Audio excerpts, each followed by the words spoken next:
त्याप्रमाणे आता त्यांनी सांगितले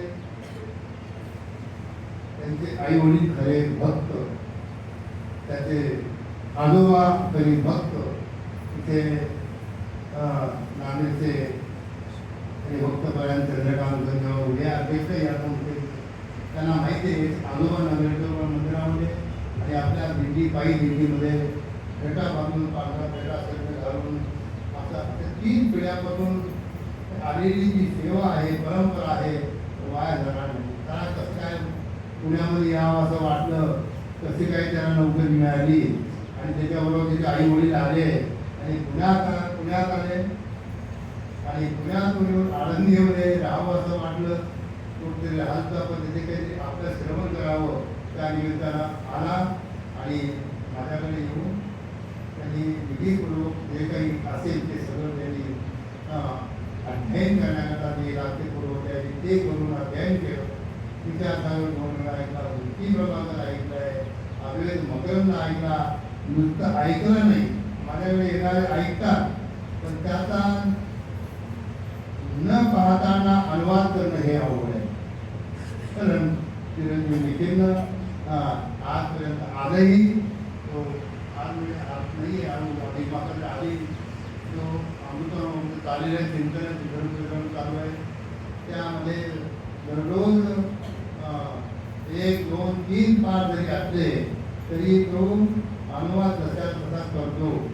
त्याची जशी अशी बुद्धी आहे किंवा ती जर बुद्धी आहे तर त्यामध्ये ओहापोहात्मक चिंतन करत असताना काही असेल शंका, त्या शंकांचं निरसन सुद्धा तो करून घेतो. अशा प्रकारे चिंतन अभ्यास केलेला आहे आणि त्यांना माऊलींचा श्रद्धा आहे, गुरुजींचा श्रद्धा आहे आणि गुरुजींचे चिंतन, बरेच चिंतन गुरुजींचे ग्रंथ आम्ही ऐकतो. त्यानंतर साखरेवारांचे ग्रंथ जे काय आहे त्याच्यावर चिंतन करतो, त्या यथासार व्यवस्थित चिंतन करतो आणि त्यामध्ये त्याचा सारांश निर्माण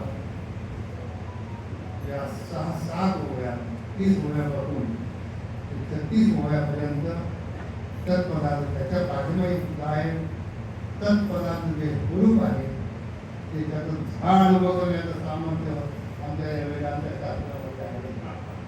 त्यामुळे झाड उभं करण्याचं आलेली जी परंपरा आहे की वेदांत शास्त्राचं झाड उभं करतो म्हणजे काय आपल्या समोर उभं दिसते, काय दिसते ते परमात्मा कसा आहे, त्याला केवळ कसं म्हणतात, 2 शब्दांनी परमात्मा तो केवळ कसा आहे.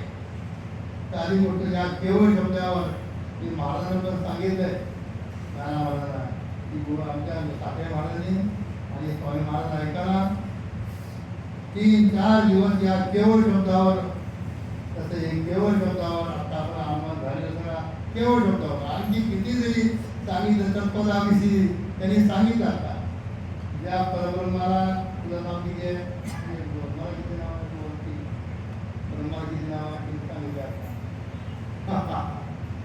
असं हे केवळ शब्दावर किती जरी सांगता येईल, विमान उभा करता येईल. अधिष्ठान ते परब्रह्म चैतन्य आहे, कोणीकडे अधिष्ठान परब्रह्म चैतन्य आहे असं केवळ शब्दाने ते करून सांगितलेलं आहे. आणि हे तत्पदा ती शुद्धी सांगणेवाला माहिती होती.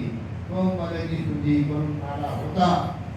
पदाची शुद्धी म्हणजे मी आत्मा आहे, मी कर्ता आहे, मी भोक्ता आहे, बुद्धी आहे, मी दुःखी आहे, बुद्धी आहे, मी काय आहे, हे असं काही नाही आहे. मी सच्चिदानंद आत्मस्वरूप आहे असं या पदाची शुद्धी झालेली होती. तत्पदाची शुद्धी करून घ्यायची होती. तत्पदाची शुद्धी करून घेण्याकरता संत सम्राट श्री ज्ञानेश्वर महाराज कैवल्याचे निर्देश त्यांना त्यांचा अधिकार बघून त्यांना तत्पदाची शुद्धी करून देऊन त्या तत्पदाची त्याचा एकत्व, तोपदाचं एकत्व सांगून महाराजांचा उपदेश करून आणि दृष्टांतासह तो एक वटेश्वर रूप आहे अशा प्रकारे बरोबर आता आलेलं आहे.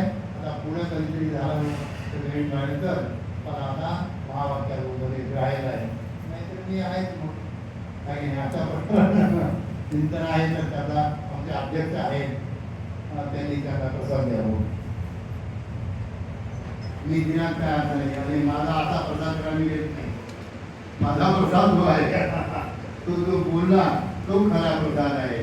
पण औपचारिक म्हणून या संस्थेच्या अध्यक्षांनी त्याला प्रसाद द्यावं. आमच्या समाजामध्ये असे कोणी रस्ते निघत नाही.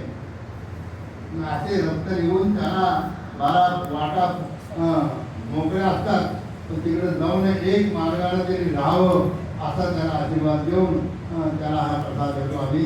की आमच्या कोकणी समाजामध्ये व्यापार धंदा जास्ती असं नोकरी, परंतु तत्वज्ञानामध्ये अभ्यास करणारे कोणते समाजाचे फार नाही आहे.